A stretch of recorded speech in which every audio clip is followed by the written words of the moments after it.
So I know this is going to be a tough pill to swallow for a lot of us, myself included. So I want to say this right off the top. I like Sami Zayn. I'm pretty sure if you're watching this, you like Sami Zayn. And we all want to see the best for Sami Zayn. On paper, Sami winning the 2026 Royal Rumble sounds great. WWE loves padding the stats of its superstars. It'll create emotion. It'll create controversy. Will he go after Drew McIntyre and his WWE Championship if he's still champion after the Royal Rumble? Or who knows what he'll do? Who will be champion? No one knows. And like I said, it's a tough pill to swallow, but the uncomfortable truth of this matter is that while it will feel emotionally good, it will be creatively wrong. This isn't about hating Sami Zayn, because remember, I like Sami Zayn. This is more about timing and what exactly the Royal Rumble should do. And this is where our problem starts, because when you strip all of the emotion away, the Royal Rumble has one job, and the Royal Rumble winner has one job. The Royal Rumble's job is to create a new superstar or storyline, because there's been many times in the past where an already made superstar has won the Royal Rumble, Stone Cold Steve Austin, and then the Royal Rumble winner, his only job, his or her only job, is to be a credible threat to whichever champion they go against at WrestleMania. That's it. They don't need to be popular. They don't need to be respected. They just need to be a threat. And right now, let's be real with each other. Sami Zayn does not feel like that. This doesn't mean he's weak. This is not taking him as a joke. But wrestling is belief. Belief is perception. And perception is in the way they book their wrestlers. And over the last year or so, Sami has been booked as somebody who is an upper mid-carder, a great storyteller, somebody that can be hyped up for a match. But as a credible threat, not even close. He is not somebody that feels dangerous at the top of the card.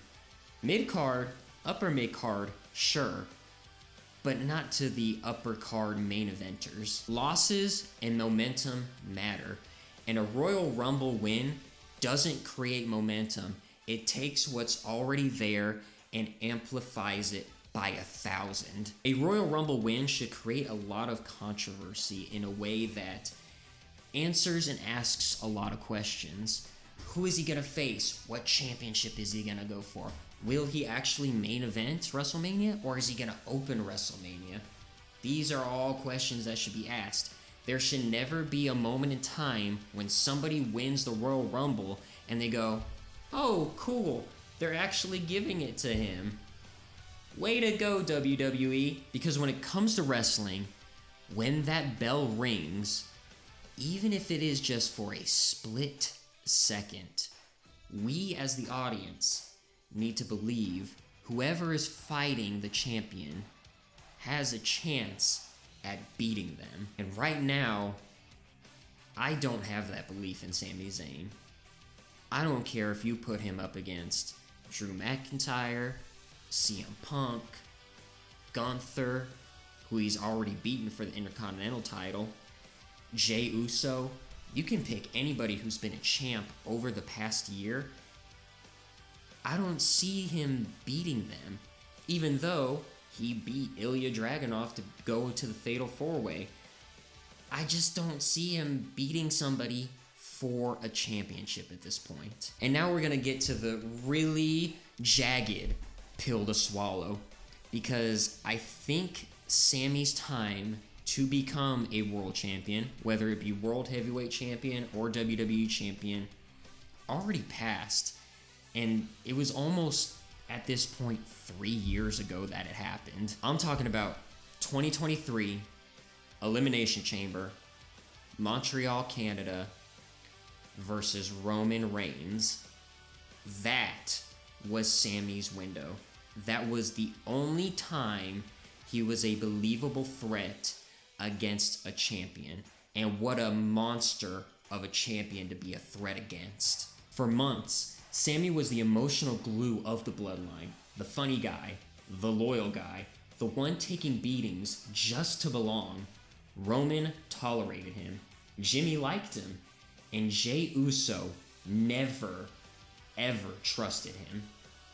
This tension mattered. At War Games, Sami chose Roman over Kevin Owens, his best friend, and earned Roman's trust. But then at the Royal Rumble, Roman pushed way too far. When Roman handed Sami the chair and told him to hit Kevin Owens, Sami froze. And in that hesitation, the entire story came together.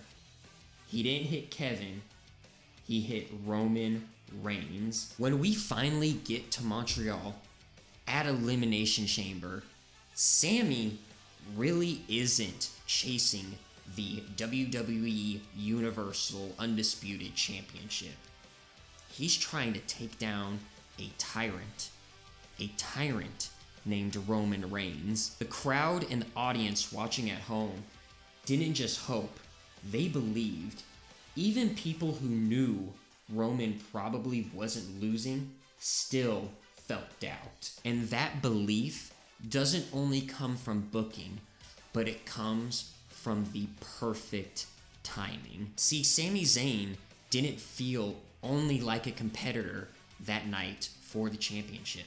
He felt like all of the consequences of Roman Reigns' abuse to him and other fellow bloodline members for over a year at that point. And this is the only time that I can think of where Sami Zayn felt like a credible threat against a world champion. This was his time. In a different universe out there somewhere, maybe Sami Zayn did beat Roman Reigns, and we never got Roman Reigns versus Cody and Cody losing and this, that, and the other. Maybe we got Sami versus Cody. But that never happened because WWE didn't believe in Sami enough to allow him to beat Roman Reigns. And remember, once again, wrestling is belief. Belief is perception, and perception is in the booking. And I think this is the biggest difference for Sami Zayn. That storyline didn't need a Royal Rumble win. It just needed good writing and great characters.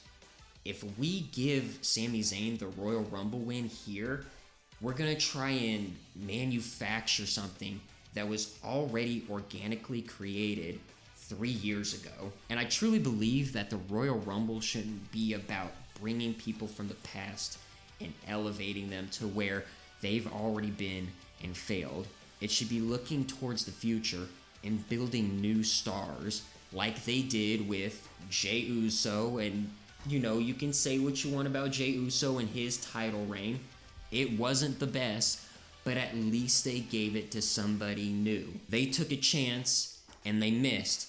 You're not gonna hit all the shots you make, but when you do hit, like that Elimination Chamber 3 years ago, boy does it hit. You knock it out of the park. Even though Sami Zayn lost at that Elimination Chamber, he still at the end of everything felt like a credible and viable opponent. You go and rewatch that match, and every single time there is a 2.99 pin on Sami pinning Roman Reigns, the crowd is in utter disbelief that Sami didn't just win the title. And the air that escapes that place the second Roman Reigns wins, that is absolute cinema. I also have a very strong opinion about just giving people titles and these awards like a Royal Rumble winner or an Elimination Chamber winner. Not everybody needs to win titles and win these grandiose matches. If you look back in history, Jake the Snake Roberts, a WWE legend, never won a single title in WWE. And there's many other examples of people who never won the quote-unquote big one, but they did win other titles. Why can't Sami just be another guy like those guys? Mr. Perfect is the first one that comes to mind. He won the Intercontinental Championship, but never won a World Heavyweight or WWF/E championship in his entire career. It shouldn't be a thank you gift to win the Royal Rumble. Like, good on you, kid, you done good enough. Now let's send you to the moon. It should be a launch pad for new superstars, or even superstars that have been around for a while, but are maybe finally getting a singles push. That would be amazing to see. To me, Sami Zayn's story already peaked with the Bloodline in his match at Elimination Chamber. It happened organically. You didn't have to manufacture it. It's one of, if not the greatest story ever told in WWE history. If he does get a Royal Rumble win, it is just kind of like, this doesn't elevate him. He's already had a WrestleMania main event when him and Kevin Owens won the tag titles against the Usos. So to me, it would just be like giving him a victory lap. Like, okay, do we really need this? And WrestleMania can't be that. It needs to have urgency. It needs to have tension. It needs to have the audience being like, now what's next? Where are we taking this guy into the future? And to me, wrestling only works when you keep moving forward. And if Sami isn't a believable competitor, is he really ever going to be a believable champion? Sami Zayn does not need a Royal Rumble win. He doesn't need a singles WrestleMania main event. The character of Sami Zayn is so integral to the whole story of WWE. Sami Zayn and the character that he is matters. The story he had with the Bloodline matters. And the connection he still has with all of us as fans matters. The hardest truth in wrestling is, just because you like a wrestler doesn't mean they're the right choice. Sami winning the 2026 Royal Rumble would be a feel-good, emotional moment. But storyline-wise, creates nothing. And I think most people would agree with me that wrestling is the best when the storyline comes first and the characters within that storyline meet the storyline. Normally, you can't just put somebody out there and see how the audience reacts. You have to give them a storyline first. Wrestling is always better with a good storyline, because that's what matters. The stories and the moments within them created by these characters that we love. Sami Zayn winning the Royal Rumble or even winning a world championship would not be historic. It would be too late.